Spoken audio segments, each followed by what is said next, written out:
A random morning in a quiet city in New Zealand, a grandmother stepped out of her home to buy bread and milk, and never came back. For 7 years, her family lived weighed down by silence, guilt, and endless questions. But one day, a forgotten detail awakens something that changes everything. What really happened that morning? When the truth finally comes to light, it's more jaw-dropping than anyone ever imagined. October 14th, 2018. Christchurch, New Zealand. A chilly dawn breeze slipped through the eaves of the houses, shaking the trees and messing up the hair of anyone bold enough to step outside so early. Linda Parker, 70 years old, carefully closed the front door of her home as a shiver ran down her spine. In her left hand, she held a small cloth bag, which she planned to use for the bread and milk she was about to buy at the corner market. Her expression was calm, although a faint glimmer of anxiety shone in her blue eyes. That morning, her son, Chris, had watched her leave, never suspecting it would be the last time he'd see her head out. There was no special goodbye, no big show of worry. It was just another routine. Why did that morning seem so different? Nobody knew. Linda walked along the sidewalk until the coastal fog swallowed her up, and she never returned. The news that emerged the next day shook the Parker family like a silent earthquake. According to the store's records, Linda had entered at 8:12 a.m., but she never appeared on any footage of people leaving, nor in the cash register logs. No one remembered seeing her chatting with strangers or rushing out. The case made it into the local paper.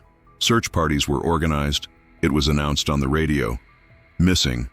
Linda Parker, 70 years old, gray hair, petite frame. Yet as the weeks went by, the authorities came up empty. Time did its ruthless work. People stopped talking about it, the family retreated into its sorrow, and the city carried on. Thus, Linda's disappearance turned into a frosty mystery in the police archives, an infuriating incident without any explanation. 7 years went by, and the Parker name became a hushed whisper within the Christchurch community. In the home where Linda had once been the family's anchor, an air of bittersweet melancholy lingered. Chris Parker, her son, was now 43. He had once been a rising rugby star, but a sports injury at 34 left him paralyzed from the waist down. His strong, broad shoulders and muscular arms reflected his athletic past, but he depended on a wheelchair for mobility. Still, he managed things with a certain flair and sarcastic humor that kept family tensions at bay. That wit served as a shield, preventing anyone from seeing the depths of his sorrow and the persistent guilt he felt for not being there for his mom that day. Rachel, Chris's 39-year-old wife, had become the family's emotional and financial backbone. She worked as an elementary school teacher at a nearby school, and once she got home, she took on the challenge of running the household. She appeared steadfast and loving, yet inside she shouldered the regret of letting Linda walk out alone on that October morning in 2018. Looking back, she asked herself what would have happened if she had taken just 10 more minutes to accompany her. That question echoed in her mind each time she saw the old photo of Linda, beaming beside a birthday cake.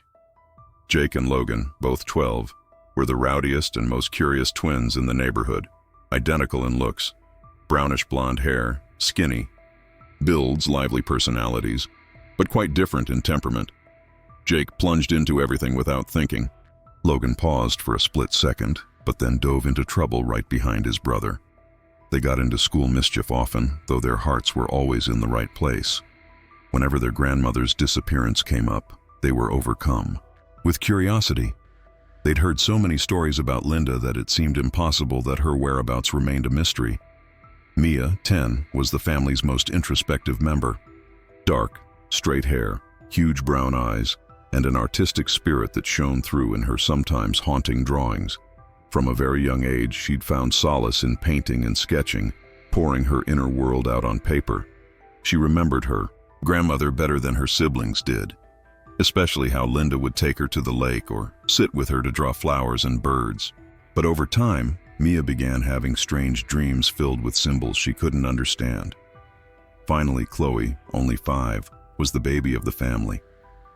She had been born 2 years after Linda vanished, so she never really knew her grandmother except through photos and family tales.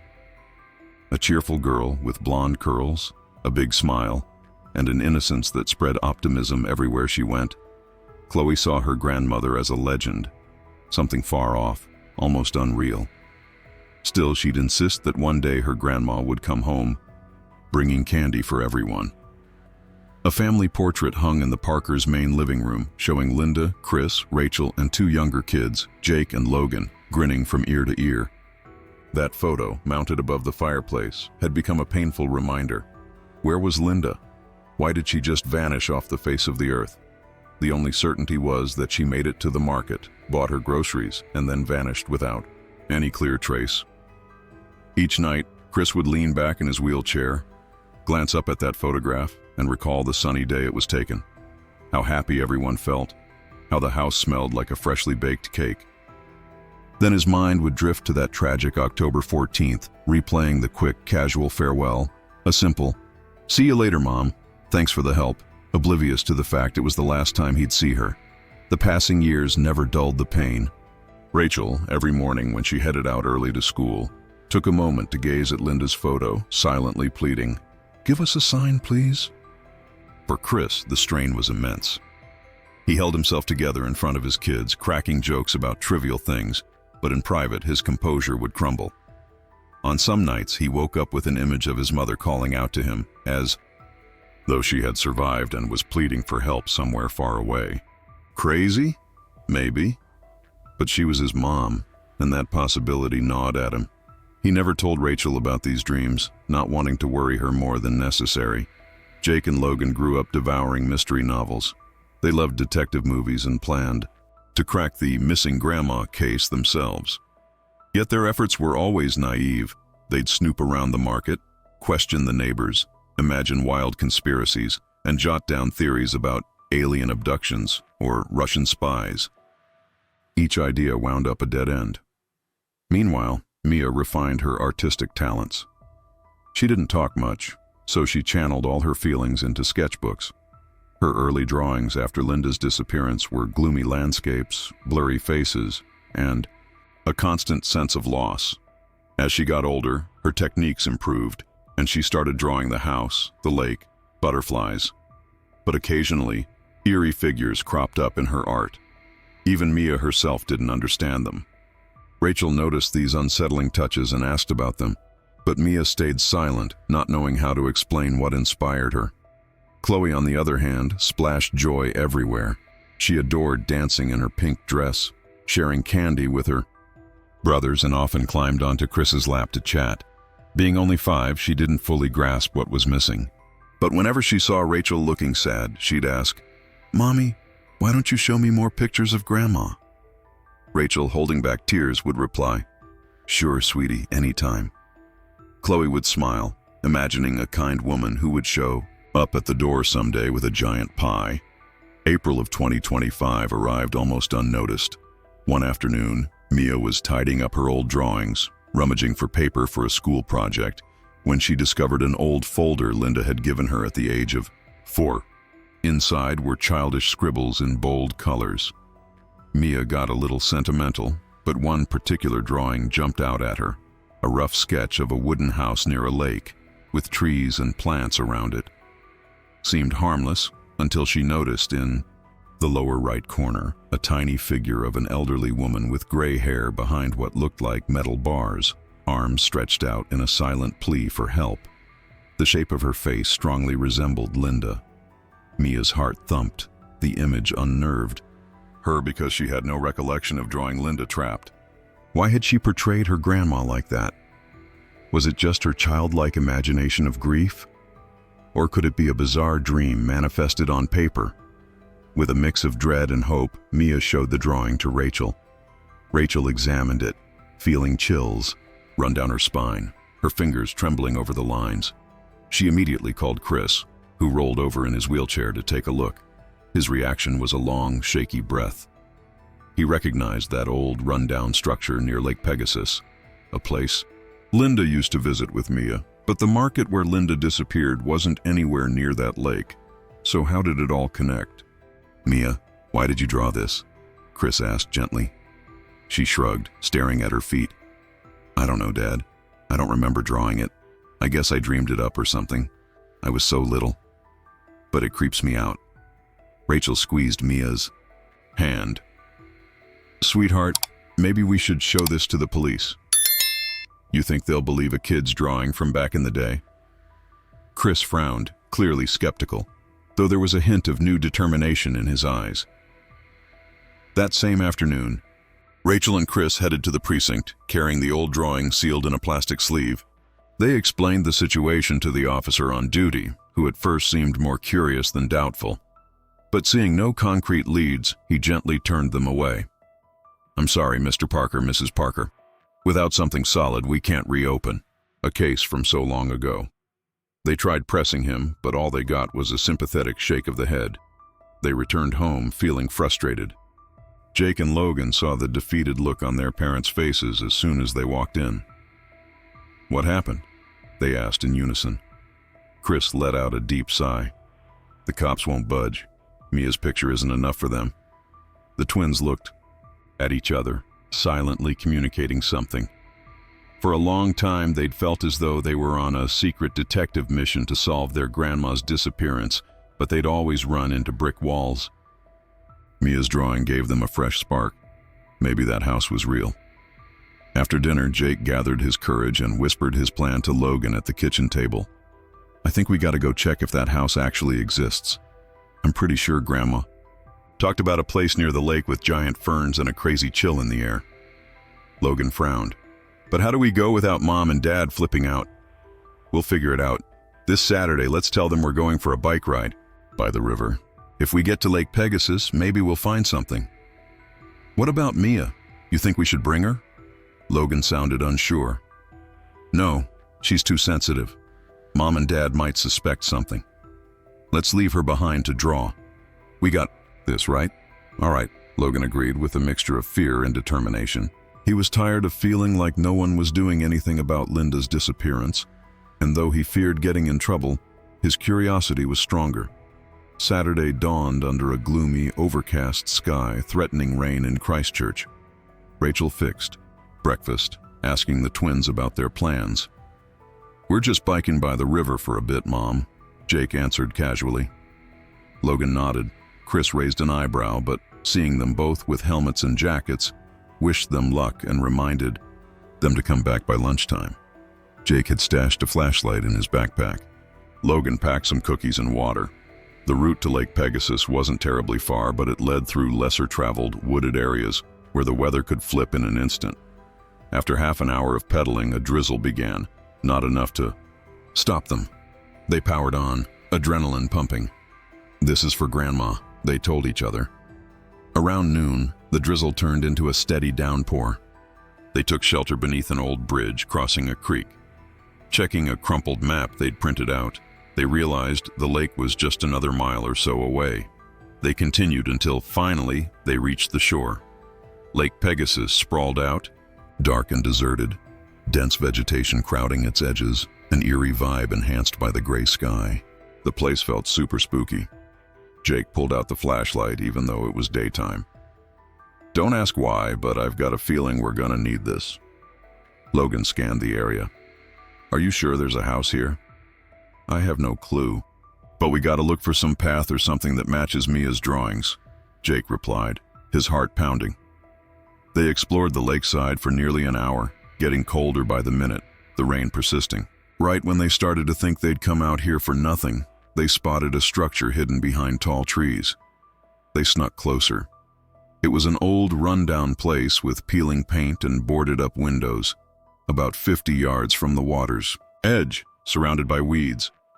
It vaguely resembled Mia's scribbles, a pitched roof, rickety porch, and an overgrown forest backdrop. Logan swallowed hard. Dude, you sure we should go in? Nah, but let's do it anyway, we didn't come. All this way for nada. Jake bravely walked up and pushed on the door, which creaked ominously as it opened. Inside, a strong, stale odor, mold, dust, and years of neglect hit them. They stepped in slowly, the flashlight beam weaving through shadowy corners and revealing cobwebs draped like spooky curtains. The old wooden floor groaned under every footstep, sending shivers up their spines. Jake felt a cold sweat trickle down his back while Logan's hands shook slightly. They inched forward in total silence, adrenaline mixing with a primal fear that maybe, just maybe, they were on the verge of discovering something crucial about their grandma Linda. Jake swept the light over dilapidated furniture, coated with so much dust that it swirled around in the flashlight's beam. Suddenly, Logan grabbed Jake's arm. "Jake, check this out," he whispered, voice quivering. Lying on the floor by a broken coat rack was an old jacket covered in dust. Jake knelt to get a closer look.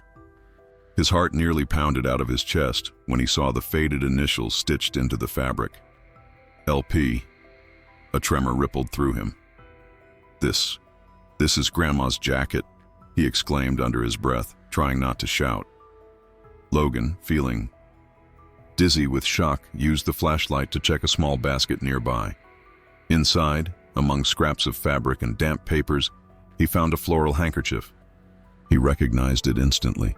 Those pale blue designs that Linda had embroidered with Rachel on lazy afternoons were unmistakable. "Jake, what's her stuff doing here?" Logan asked, his eyes wide with fear. His hands trembled while he held the handkerchief like a fragile relic. Jake had no answer. His mind spun with thoughts. Had their grandma been trapped in this abandoned house, barely miles from home? Why had no one found her? Could she still be here? They kept going, hearts pounding, down a narrow hallway whose silence was broken only by the squeaking of the soggy floorboards. They entered a main room with a dormant stone fireplace, layered in old ash. Jake shone the flashlight on the floor, gasping at the sight of footprints in the dust. Fresh ones. "Logan, there are tracks here," he whispered, adrenaline surging. Logan crouched to inspect them. Sure enough, the prints looked recent, as if someone had been there not too long ago. Just then, a metallic sound echoed from the upper floor, a solid thud, like something heavy was knocked over or forcefully pushed aside. The boys froze, breath caught in their throats, hearts pounding like crazy. "Did you hear that?" Jake muttered, terrified. Logan nodded, lips pressed tight. "We should bounce, man," Logan insisted, tugging at Jake's sleeve. Jake hesitated, curiosity momentarily overpowering his fear. He took a trembling step toward the stairs, but another louder thump followed, accompanied by ominous footsteps creaking above them. The twins looked at each other with pure panic. In the next split second, they bolted, sprinting for the front door. Fear of encountering some unknown figure in that nightmare house fueled their escape. They rushed outside, leaped off the porch, hopped on their bikes, and tore off under the cold rain, pedaling so fast their lungs burned. Neither dared nor look back. When they got home, drenched and shaking uncontrollably, Chris and Rachel rushed to them, alarmed by their condition. The terror on their faces told the parents something terrible had happened. "What's going on? Where were you guys?" Rachel demanded, half panicked and half relieved they were home safe. Trying to catch his breath, Jake spilled the whole story. The creepy old house, Grandma Linda's jacket with her initials, the handkerchief, and the noises coming from the second floor. With each detail, Chris and Rachel turned paler. Chris felt his stomach churn. This wasn't one of the twins' imaginary investigations. There were actual clues now, something concrete. "We gotta call the cops again," Rachel declared, her voice quavering. Chris nodded, still in shock. "Yeah, at least we've got some evidence, her jacket and the handkerchief." The next day, the police arrived at the location. They found Linda's jacket and her unmistakable embroidered handkerchief. Indeed, it looked like someone had been staying there, but there were no clear fingerprints or solid evidence that Linda was still there. Despite these discoveries, the cops said it still wasn't enough to formally reopen the case. Once again, the investigation stalled. They did learn that the property was owned by Albert Miller, a former neighbor of the Parkers. But attempts to locate Miller led nowhere, adding more frustration and mystery to the situation. Chris and Rachel felt impotent rage as they watched the authorities withdraw again, leaving the family stuck in uncertainty. Still, something told them they were closer to the truth than ever. If Linda's belongings were in that house, it meant she'd definitely been there. The Parkers promised themselves they wouldn't rest until they found her and solved this riddle, no matter the cost. The following weeks were an emotional roller coaster. On the one hand, they were hopeful, since Linda seemed to have been there at some point. On the other, the lack of concrete progress was maddening. Chris, for his part, was practically on fire, imagining himself jumping out of his wheelchair and storming off to find his mother. Rachel continued teaching her class at the school, but spent her breaks poring over any info she could find about Linda's old relationship with neighbor Albert Miller, a seemingly kind man who'd often offered to help Linda with small repairs. Nothing indicated he was dangerous. Why then did he own a rundown property near the lake? Meanwhile, Mia stayed quieter than ever, tormented by strange dreams. She'd wake up trembling, seeing Grandma Linda calling out from behind some kind of bars. She saw the lake, the house, heard a whisper, "Mia, please." Those visions grew sharper every night. One evening she confessed, "Dad, I dreamed about Grandma again. She's asking me to help her get out of somewhere dark." Chris squeezed her hand gently. "Don't worry, sweetheart. I believe you. We'll find a way to help her." "Dad, do you really think she's alive?" Mia's eyes wavered. He hesitated. He wanted to stay positive, but he couldn't ignore the worst possibilities. Still, for his daughter's sake, he held on to hope. "Mia, until I know for sure otherwise, I'm hanging on to the idea that yes, she's alive." Rachel often woke in the middle of the night, noticing Chris wasn't beside her. She'd find him by the window in his wheelchair, staring at the dark street, lost in thought. More than once, she sat next to him and rubbed his back. "We'll find her, babe. We'll find out what happened to Linda," she'd assure him in a hushed tone. He answered in a gruff whisper, "Yeah, I just worry that the truth might not be what we want to hear." Rachel just hugged him, letting the quiet acceptance of that fear bind them closer. On a moonless April night, the family decided they'd had enough waiting. Chris suggested conducting their own investigation, using the little evidence they had: the creepy house by the lake, Linda's personal items, Albert Miller's name, and Mia's dreams. "We can't sit around anymore. I've spent years beating myself up. Now we act," Chris said with conviction. Rachel felt a chill but agreed. She wouldn't stand by again while the police dragged their feet. Jake and Logan, relieved they didn't have to hide their detective work anymore, chimed in with ideas. Mia held tight to Chloe, feeling a flicker of hope that they would finally do something. That week, while Rachel handled her school duties, Chris collected every shred of info on Miller.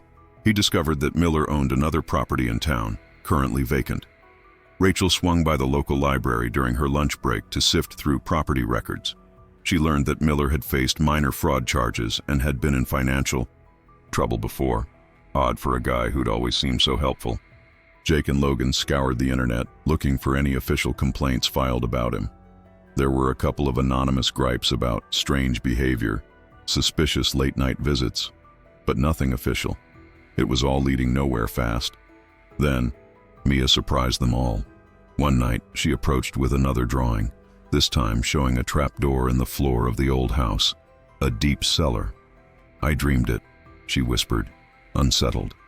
"I felt Grandma was down there, in a cramped space." She was screaming, but no one could hear her.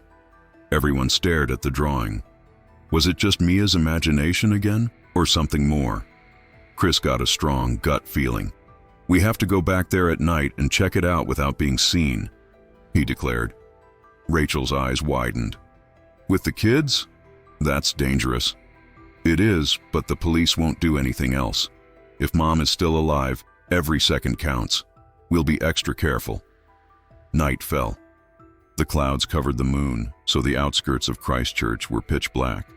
The family piled into a van adapted for Chris's needs. Rachel sat in the front passenger seat. The kids were in back with blankets and flashlights. They parked a few hundred yards from the abandoned house, hidden behind dense bushes with the headlights off, planning to watch for any signs of life. The cold, damp air cut to the bone. Mia shivered but didn't complain. Jake and Logan shared a water bottle and tried to keep the mood up. Chloe dozed off on Mia's lap, who stroked her hair gently.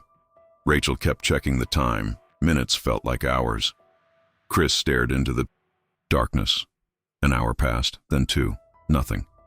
Almost 3 in the morning, when their hopes were wearing thin, they suddenly spotted movement near the house. A faint glow flickered inside. "Chris, look!" Rachel hissed, heart jumping. A tall figure in a dark coat, carrying a flashlight, was moving cautiously, as though he didn't want to be seen. "Kids, stay here," Chris ordered in a whisper, reaching for the van door handle. "I'm coming with you," Rachel insisted. "Okay, but we stick together. Kids, lock the doors. If you see anything sketchy, honk the horn." Chris and Rachel carefully crept across the wet grass, the mud sucking at their shoes, making each step a slog. It was eerily silent, broken only by the soft patter of rain on leaves. The adrenaline pounded in their ears as they neared that old, wooden structure. "Think he's still inside?" Rachel whispered, breath shaky. "Yeah, I saw him go in. Just take it easy," Chris muttered, trying to calm his racing mind. They crouched low at the sound of a door inside the house creaking shut. The figure, Albert Miller sure enough, had slipped into the dark interior. Chris motioned for Rachel to follow him around to the back of the house. "This way, let's keep it low-key," Chris whispered, maneuvering his wheelchair through broken branches and rocks. Through a shattered window covered in old boards, they heard metal scraping, like someone rummaging frantically. Rachel's skin crawled. They edged onto the decrepit back porch, trying not to make a sound. On the floor, they noticed a section of wood that didn't match, like it had been removed and replaced many times. "Chris, look," Rachel breathed, shining the flashlight on it. Chris leaned over, extending his arm to lift the wooden plank. It was damp and heavy. He struggled for a moment before finally prying it loose with a muffled groan, both of them holding their breath so they wouldn't be heard. They uncovered a narrow, rotten staircase leading into pitch-black darkness. A foul odor of stale air wafted up, making them recoil. "You sure about this?" Rachel whispered, eyes full of fear. Chris swallowed. "If Mom's down there, we have to find out." With trembling resolve, Rachel led the way down, flashlight bobbing along the walls slick with mold. Chris descended as steadily as he could, hampered by the tight space and mindful of the old steps. At the bottom, they discovered a tight corridor, the walls damp and spongy. Their breathing echoed in the cramped silence. "This is just like Mia's drawing," Rachel muttered, recalling her daughter's eerie sketches. Chris nodded, a lump in his throat. Finally, they reached a small, metal door secured with a rusty padlock. "Do you hear that?" Rachel said, suddenly stopping short. Chris held his breath. On the other side of the door, very faint but unmistakable, was the sound of ragged breathing, maybe someone muttering weakly. "Is someone in there?" Rachel ventured in a shaky voice. There was a dreadful pause, then a frail, terrified whisper. "Please! Who's there? Help me!" Chris felt his blood run cold. He knew that voice. "Mom?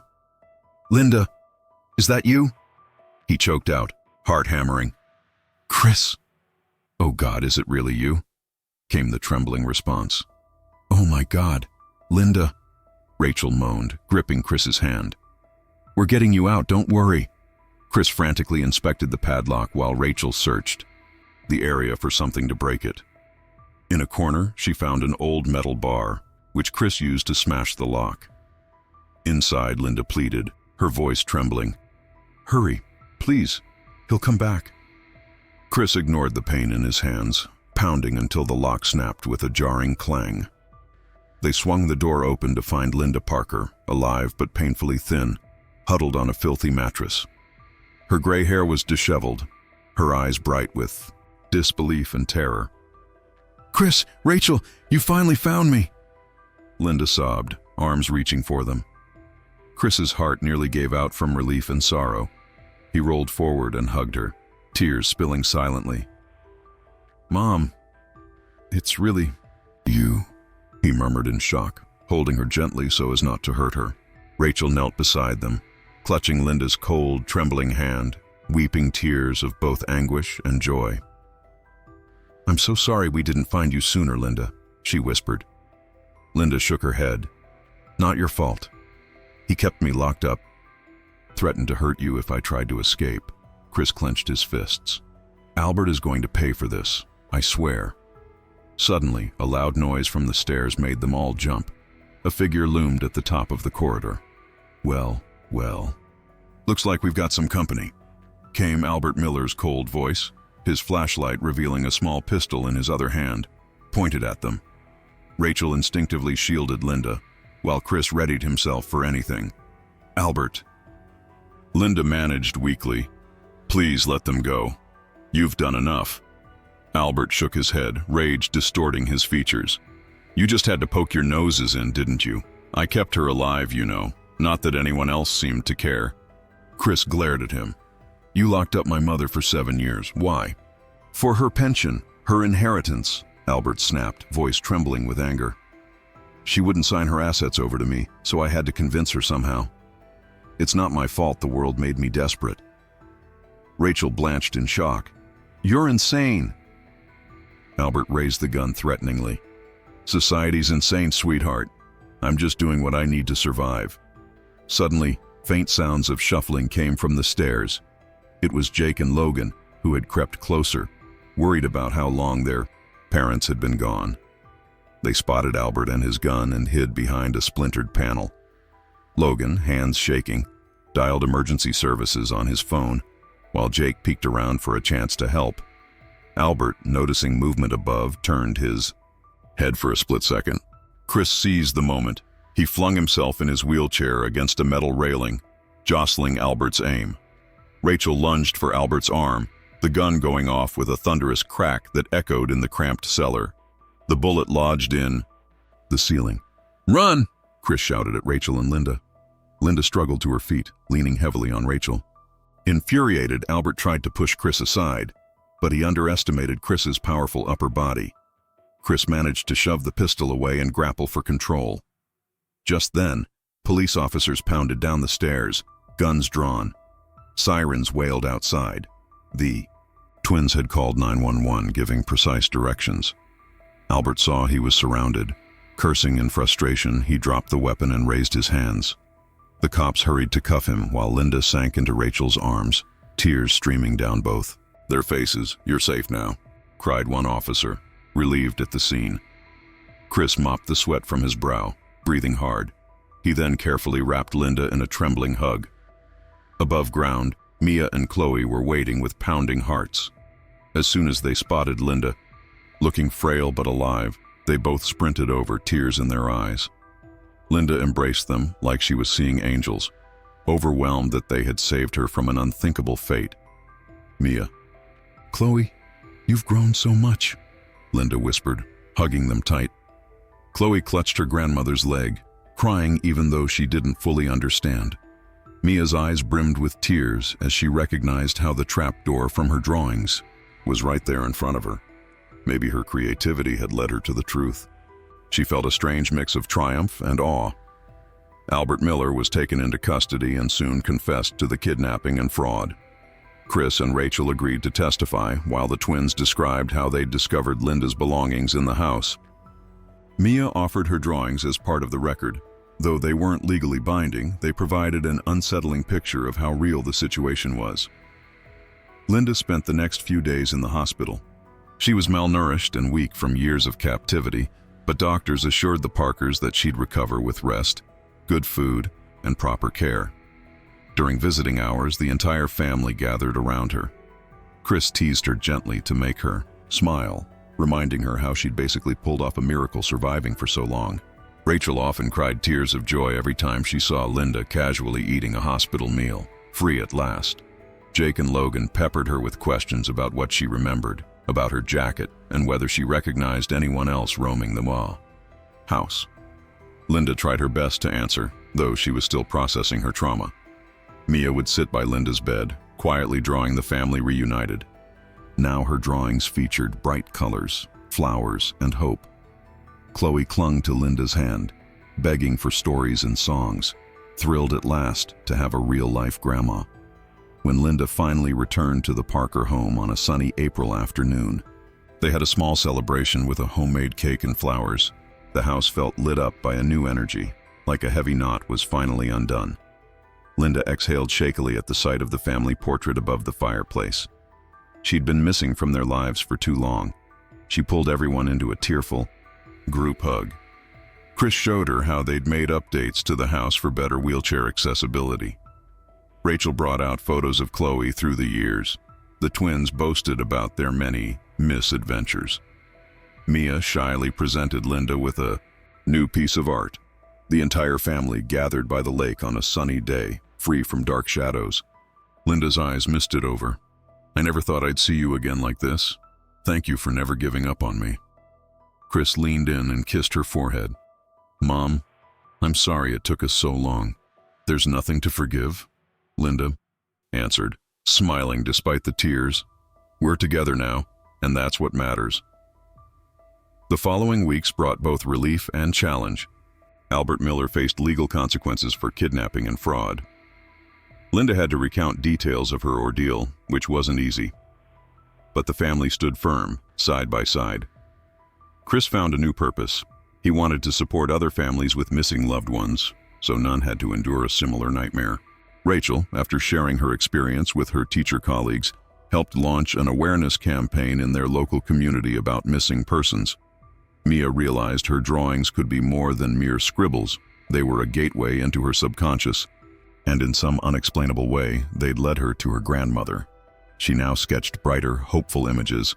Jake and Logan stopped their undercover detective stunts and directed their energy toward more positive pursuits, like volunteering with local environmental projects near the lake. Chloe, finally getting to know her grandma in person, latched onto Linda like a koala, eager to learn every story Linda could tell. The Parkers understood that Linda's disappearance had left deep scars, but that the family's resilience could overcome just about anything. One evening, Chris took Rachel's hand, looking at her with gratitude.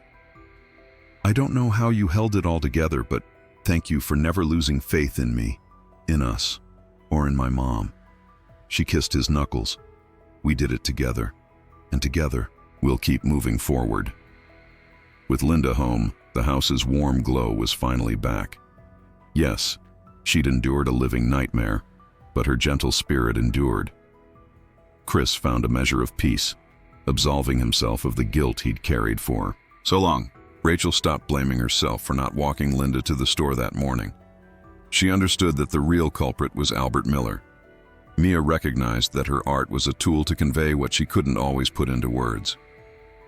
Jake and Logan learned that while bravery was good, rushing in blindly was risky, though their wild determination had also proven invaluable. And Chloe, at last, got to meet her grandma in the flesh. No longer the distant, legendary figure, but a real person who loved her more than anything. At the end of April 2025, the family gathered on the shore of Lake Pegasus for a little picnic. Linda gazed at the water that had been so close to her prison cell, remembering the darkness that had confined her, while her family searched in vain. Now she could stand by the shoreline with the sun on her face and watch her grandchildren race around laughing. Rachel spread out a simple lunch. Chris stayed in his chair, contently watching, proud of everything they'd overcome.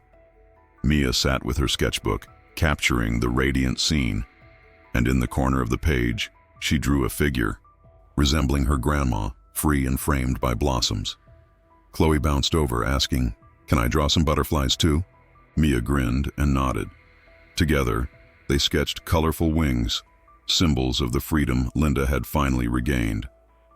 Linda Parker's story left a mark on Christchurch and on all who realized that even the most baffling disappearances can come to light when love and perseverance unite.